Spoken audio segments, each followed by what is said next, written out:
সবাইকে স্বাগত জানাচ্ছি ঢাকা জার্নালে। প্রতিদিনের মতো আজও খেলাধুলার সব আপডেট নিয়ে হাজির আমি রাজিবুল ইসলাম। টি-20তে বাংলাদেশের পারফরমেন্সের চিত্রটা দিন দিন যেন নিচের দিকেই নামছে। অবনতি যেন উন্নতি বাংলাদেশের। 3 ম্যাচের টি-20 সিরিজের প্রথম ম্যাচে ভারতের কাছে 7 উইকেটের বিশাল ব্যবধানে হার দিয়ে সিরিজ শুরু করেছে সফরকারী বাংলাদেশ। অধিনায়ক শান্ত অবশ্য স্বীকার করে নিয়েছেন তার দলের পুরোটাই ছিল ব্যর্থতার চাদরে মোড়া।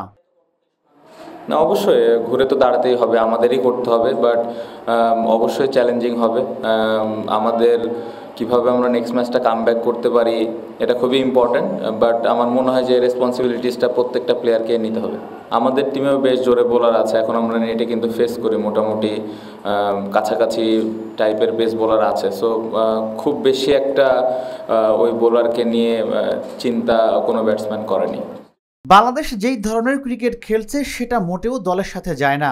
শান্ত জানালেন খারাপ খেললেও তার দলটা এতটা খারাপ নয়।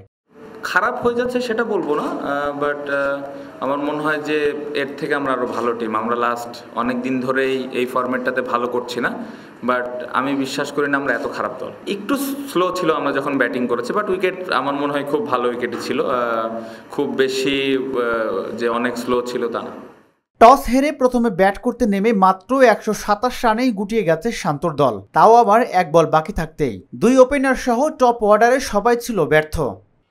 সবার আশা দেওয়ার মিছিলে রান পেয়েছেন কেবল দুজন, অধিনায়ক শান্ত এবং মেহেদী হাসান মিরাজ। তবে তাদের ব্যাটিংটা টি-20 নয়, ছিল ওয়ানডে স্টাইলে।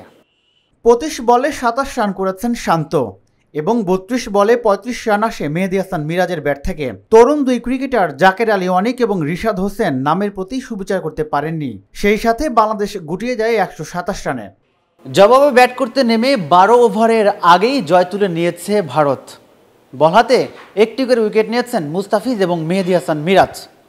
এখন দেখার অপেক্ষা দ্বিতীয় ম্যাচে কতটা লড়াই করতে পারবে বাংলাদেশ। রাজিবুল ইসলাম, ঢাকা জার্নাল।